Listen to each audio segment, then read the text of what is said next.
біздің еліміздің өзінде мына бір дін өкілдері бар екен. Атын айтпай ақ қойшы, ешкімнің атын атам түсінбеймін, бірақ жалпы барларын айтайын. Сондай бір ағымдар, дін өкілдері, бірақ олар мұсылманбыз деп санамайды өздерін.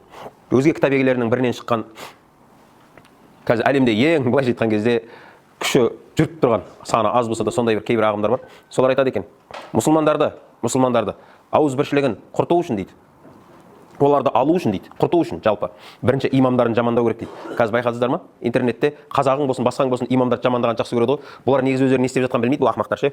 Имамды жамандағаннан, мысалы имамның абыройын түсіргеннен бірдеме ұтатындай, бірақ өздерінің қайда бара жатқанын анық білмейді. Жолдары бұлыңғыр біреулер айтыр. Имамдарды бас салып келіп жамандайтындар бар. Сонда қараңыз, сол анау діннің дұшпандарының айтатыны ғой. Имамдардың абыройын түсіру керек, сонда бұлар шашырайды дейді. Дәл христиандарға поптарын жамандап абыройын түсіргендей дейді. Осылай, дәл осылай айтқан. Христиандар да кезінде солай бастаған екен да. Бірінші жамағатты құрту емес, бірінші басында тұрғанды құрту керек екен да. Бізде де қазір имамдар жамандағаннан не болады? Жамағат өзімен шашырап кете береді да, өйткені бар имам бар айтыр. Ай жігіттер деп басын қосып отыратын ше. Өздігімізбен әр жерде кездесіп сөйлесе бермейміз ғой біз.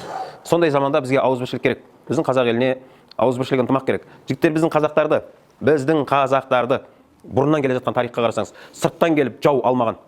Сырттан келіп соғысып, біздің қазақ жауға жеңілмеген ше, қарап отырсаңыз. Бірде біреумен мысалы жоңғарлар келіп бірдегі малымызды барымталап алып кететін болса, барып қайтарып отыратын болған да оны.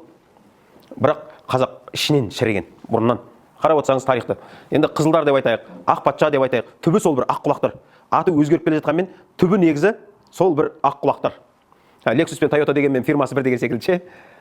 Қарап отырсаңыз, кезіндегі біздің Сырым Датұлы болған.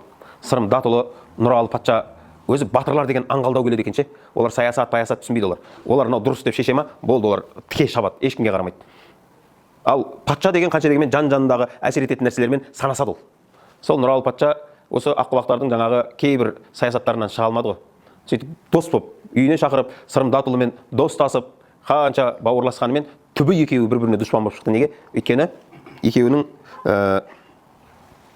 ұстанымы, ниеті бір болғанмен жолы екі түрлі болып кетті да. Сырым Датұлы біздің елде, қазақтарда бірінші болып аққұлақтарға көтеріліс жасаған адам ғой негізі. Көтеріліс жасаған адам. Содан Нұралы ханның уже мына Сырым Датұлы деген абыройы кетті. Нұралы ханның абыройы түсе бастады да. Кейінгісі уже Нұралы ханды патшалықтан алып оның баласы Ералы хан болды. Бірақ ол ұзаққа бармады, ол өлтірілді ол ше.